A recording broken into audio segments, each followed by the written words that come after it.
Otep à tous, bien-aimés frères et sœurs. 113 condamnés à mort au Burkina Faso pour avoir tenté un coup d'État qui a échoué, certes, mais ils voulaient ôter la vie de notre cher président burkinabé Ibrahim Traoré. La particularité de ces criminels, c'est qu'ils viennent tous de la Côte d'Ivoire. Ce sont des Ivoiriens. En fait, c'est le Mali bis. Au Mali, Ouattara avait envoyé 59.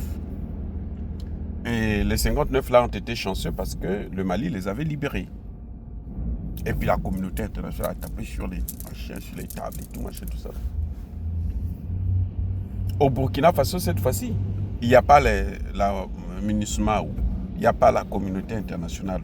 Ce sont des bandits qui sont venus, qui ont voulu déstabiliser le Burkina Faso et ils se sont fait attraper. Question. Si eux, ils avaient réussi leur coup, quel serait le sort de Ibrahim Traoré aujourd'hui? Est-ce qu'aujourd'hui, on aura encore parlé de Ibrahim Traoré au présent? Sinon, au passé. Vrai ou faux? On a parlé d'Ibrahim Traoré au passé. S'ils avaient réussi là, ils n'allaient même pas laisser à Ibrahim Traoré le temps de faire sa dernière prière. Non. On allait tout simplement le liquider. Et puis on n'en parle plus. Et puis Alassane Ouattara devait boire son champagne et dire que non, le petit là, j'avais dit qu'il devait. Oui. Donc j'espère que cette condamnation va être exécutée. Vous ne pouvez pas quitter la Côte d'Ivoire. Il faut que ça s'arrête, des gens qui quittent leur pays pour venir déstabiliser un autre pays. Comme les Rwandais qui viennent au Congo, ils viennent déstabiliser la RDC. Ils ont tué déjà 18 millions de personnes. Et quand on les arrête, on les libère. Je salue la décision de la justice. Parce que ces gens-là, ils ont massacré trop de Burkinabés. Alors si on les massacre, ce n'est que le retour à l'envoyeur. Et il faut qu'on donne un exemple pour que d'autres Ivoiriens, quand ils vont prendre l'argent de Macron et de ses alliés-là, ils vont se dire que, Alassane Ouattara, toi-même tu n'as qu'à porter l'uniforme, prends le fusil et puis tu vas aller le liquider. Parce que quand on part là-bas, on ne revient pas. Tant qu'il n'y aura pas un tel exemple, les gens n'auront jamais du respect. Les Africains vont continuer à faire ce qu'ils sont en train de faire là, pour les intérêts des Occidentaux. Comme on le voit en RDC. La situation de la RDC, là, la lutte contre la trahison, c'est parce qu'il y a l'impunité totale. Le jour que la RDC va commencer à frapper, et frapper durement, vous allez voir que ça va s'arrêter. Et regardez ce qui est en train de se passer. Depuis qu'on a envoyé Thomas Sankara au repos éternel, nous étions en quelle année? 87, je crois, si j'ai bonne mémoire. 87. Jusqu'à aujourd'hui. Hein? Ça fait combien d'années? Ça fait combien d'années? Bientôt près de 50 ans. Qu'on a attendu pour avoir un autre Thomas Sankara qu'on appelle aujourd'hui Ibrahim Traoré. Nous avons attendu près de 50 ans. Donc, vous savez, ce genre de choses-là, quand ils font ça, ça nous coûte trop cher. Regardez, je reviens encore sur la RDC. Depuis qu'on a liquidé Laurent Désiré Kabila par Joseph Kabila et Kagame, on a attendu combien de temps? 18 ans.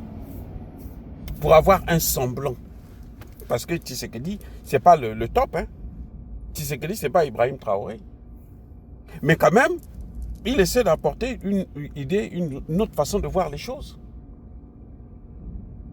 Donc, ce genre de choses-là, c'est très très difficile de les avoir. Quand nous avons regardé Lumumba, depuis Lumumba, là, au Congo, là, vous avez encore trouvé un autre Lumumba. Il n'y en a plus, ça n'existe plus de Lumumba.